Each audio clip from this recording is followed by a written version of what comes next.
o papo é meio dark. Toda vez que a gente vai entrar no assunto segurança pública, o lance fica meio pesado, mas existe necessidade de tocar de fato nele de maneira lúcida, não é? Bem, você sabia que 40 comunidades quilombolas lá no Pará, desde 2022, já vêm denunciando a invasão de uma facção do Rio de Janeiro, o Comando Vermelho, e que essa facção domina uma rota que chega até a fronteira para ter acesso aos países que culturalmente plantam a folha de coca, Peru, Bolívia e Colômbia? Não à toa, os 3 estados mais violentos, segundo o Anuário de Segurança Pública 2023, são o Amapá, o Acre e o Pará. Essa rota ela vem atravessando a floresta amazônica porque ela tem interesse de chegar até o litoral, mas não só por isso. Não só por isso. Você sabia também que o Brasil consome 3 milhões... Pega legal essa visão. Pega essa hermenêutica. 3 milhões de toneladas de cocaína por ano. Sim, estamos na 2ª posição entre os maiores consumidores de cocaína no mundo. Primeiro colocado, Estados Unidos. Nós estamos à frente da Europa. Assim como também abastecemos o continente europeu e o continente africano com cocaína. E isso já acontece há algum tempo. Durante os últimos 4 anos do desgoverno Bolsonaro, a floresta amazônica foi totalmente arrebentada, desmatada. E esse desmatamento, olha só como funciona o crime. Ele abre caminho para esse conluio com o narcotráfico.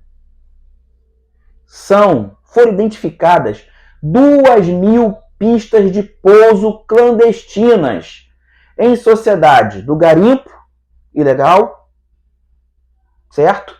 E do narcotráfico. E aí o crime entendeu que para poder esconder o seu dinheiro, para poder fazer esse jogo, ele entendeu que a floresta amazônica, ou seja, os 9 estados da Amazônia Legal, são um ambiente muito favorável para isso. São muito favoráveis nesse sentido. Porque aí você tem a biopirataria, você tem as milícias, você tem a exploração sexual, você tem tráfico de armas, tráfico de drogas, tráfico de animais silvestres, garimpo ilegal, agronegócio ilegal, e aí você consegue transferir esses valores e dificultar a investigação dos órgãos de segurança competentes para isso.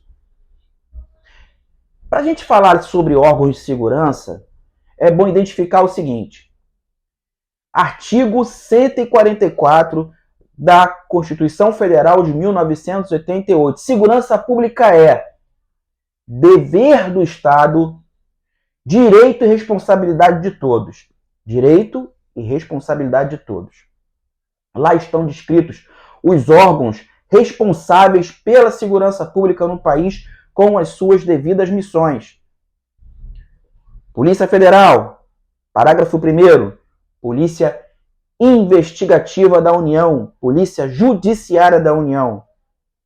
Segundo, Polícia Rodoviária Federal, policiamento ostensivo das rodovias federais. Terceiro, Polícia Ferroviária Federal, policiamento ostensivo das ferrovias federais. Quarto, Polícias Civis, Polícia Investigativa do Estado, subordinada aos Estados-membros, uma Polícia Judiciária. Pegou legal essa visão? Parágrafo 5º, Polícia Militar e Corpo de Bombeiros. Missão da Polícia Militar, policiamento ostensivo, manutenção da ordem pública. Ainda no parágrafo 5º, nós temos, mediante a emenda 104/2019, a Polícia Penal, polícia responsável pela segurança dos presídios. Lá no parágrafo 8º, tem a lei específica para as guardas municipais nos 5.570 municípios do Brasil, nem todos possuem guardas municipais. Esses são os órgãos de segurança pública. Nada tem a ver com o artigo 142 da Constituição Federal de 1988, que versa sobre as Forças Armadas, segurança nacional. E isso tem que ser muito bem explicado e colocado aqui no Brasil, porque ganhou-se uma cultura onde as Forças Armadas tinham interferência na segurança pública, e isso foi e continua sendo um grande erro, porque não teve nenhum objetivo e nada mudou no aspecto da segurança pública no país. Então nós já temos órgãos de segurança pública responsáveis por isso, mas com um detalhe: ainda falta de fato as guardas municipais entrarem nesse ritmo para que sejam de fato polícias municipais. Eu digo por quê? Nós precisamos aumentar o nosso policiamento ostensivo. Sim. Um detalhe. Perceberam que lá no parágrafo 5º do artigo 144, a polícia militar ou as polícias militares têm duas missões específicas: o policiamento ostensivo e a manutenção da ordem pública. O que seria a manutenção da ordem pública? Conceito flutuante, subjetivo, de cunho positivista? Muitos especialistas dizem que a manutenção da ordem pública é justamente a manutenção da segurança política, o que produz ordem política. Se a gente for pensar nesse raciocínio, vamos entender de fato que a ordem política do país deve ser preservada e muito bem preservada, já que o poder político é algo construído por uma sociedade organizada. Essa sociedade organizada que, mediante a esse mesmo poder político, criou o Estado para nos administrar. Mas será que esse Estado tem sido competente justamente quando entramos nesse espectro da segurança pública? Em manter essa segurança pública, manter essa ordem pública, manter essa segurança política, já que frações de Estado foram criadas mediante a falta de aplicabilidade das políticas públicas desse tal Estado. Exemplo, as comunidades quilombolas que vêm denunciando o crime organizado, a facção Comando Vermelho, dominando os seus territórios. Torna-se aí uma fração de Estado. E aí a gente começa a entender o que acontece, por exemplo, no Rio de Janeiro. Sim, porque o espectro do que acontece aqui no Rio de Janeiro é um resultado da falta de responsabilidade que tivemos no último governo, que abrimos as portas para o desmatamento, cortamos a sustentabilidade ambiental para que o crime organizado atravessasse a floresta amazônica e chegasse com mais força, abastecendo as frações de Estado, o que todos nós conhecemos como favelas.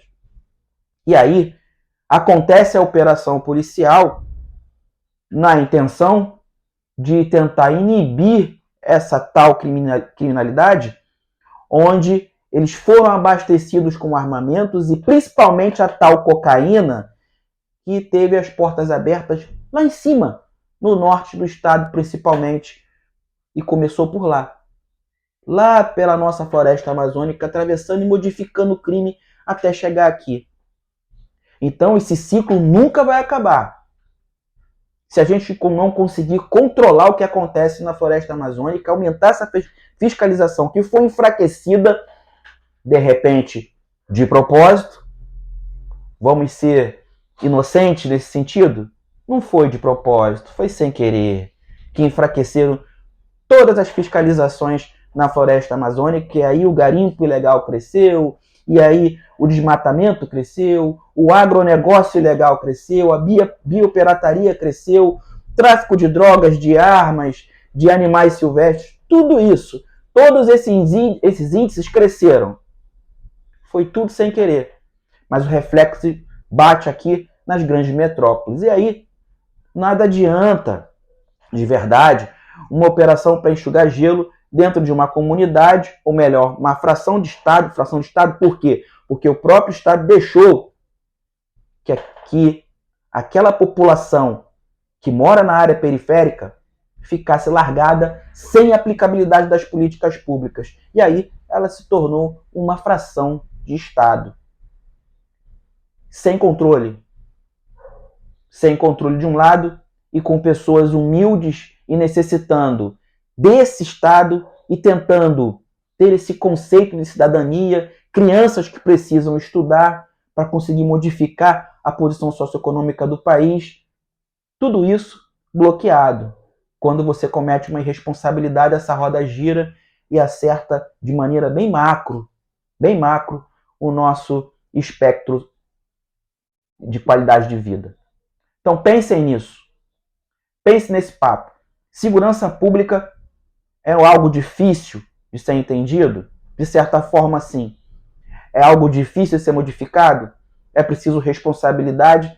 É preciso que esse entendimento seja em conjunto, que aconteça integração setorial, que aconteça integração entre o nosso pacto federativo, até porque o nosso modelo de federalismo ele é centrípeto, ou seja, ele concentra as forças na União, ainda assim os estados têm autonomia, principalmente para conseguirem gerir os seus órgãos de segurança pública. Mas isso não vem dando tão bons resultados.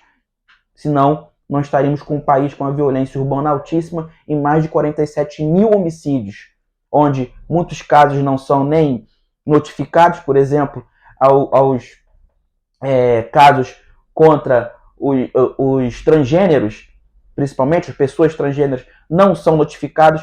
Ninguém fala. Tem estados que nem procuram criar números, ou seja, não tem dados em relação a esse tipo de violência, assim como violência contra a mulher, assim como violência contra as nossas minorias, que não são minorias, bem pelo contrário.